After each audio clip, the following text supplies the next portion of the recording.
President Donald Trump has signed the first bill of his second term. It's an immigration action that will change how ICE can arrest migrants.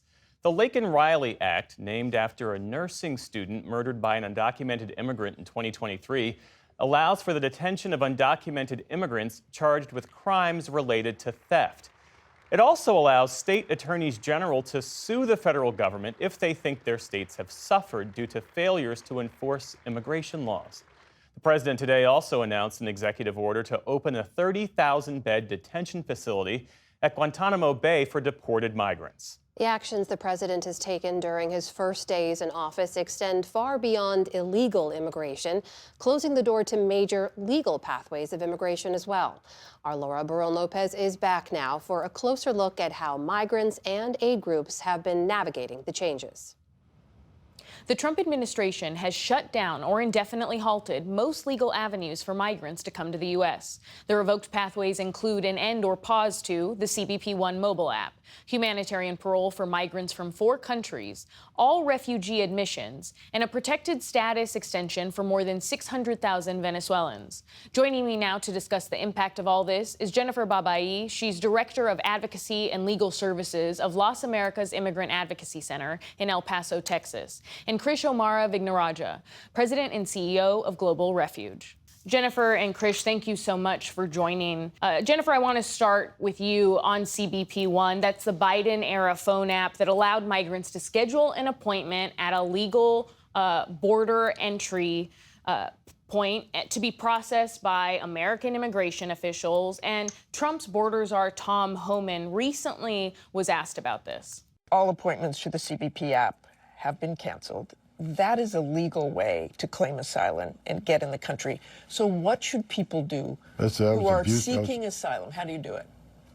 Go to the embassy, go to port of entry. Do it the legal way. You shouldn't come to this country and ask to get asylum, and the first thing you do is break our laws by entering illegally. But Jennifer, what legal options do migrants have at this point? Are there any options to claim asylum?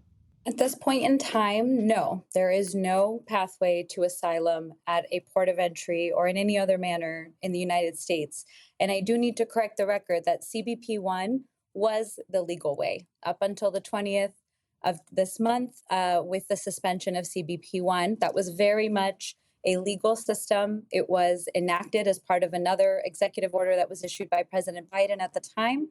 It required providing biographical information in advance of the appointment, showing up at the port of entry at the scheduled time provided by the government, and then you were subject to a screening.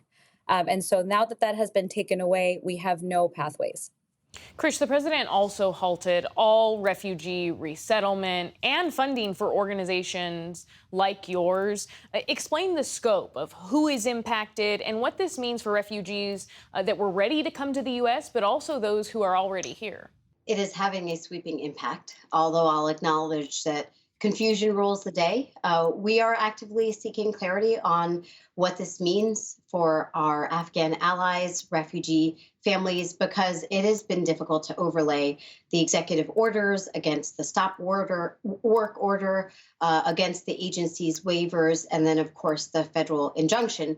But what we do know is that it could have an utterly devastating impact for families who are already here. Global Refuge alone is serving nearly 6,000 people who would be impacted. These are refugees who are relying on our assistance to secure housing, access health care, enroll their kids in school. And this is after they went through a legal pathway, years waiting in a third country or a refugee camp after going through extreme vetting. They jumped through every legal hoop we put in their way. And only after they got clearance did they come into the U.S. And what we hope now is that they are not stranded. Right. All those refugees have been through extensive vetting. Jennifer, what are you hearing from immigrants in El Paso, in Ciudad Juarez, about how they're feeling with this shutdown? There is so much fear, so much confusion, and it's been very difficult to try to disseminate accurate information. We've also seen a drop in school participation, so students are not showing up at school due to fear. We've seen drops in individuals attending meetings at community services. People are scared to come to their legal appointments with us to talk about their cases.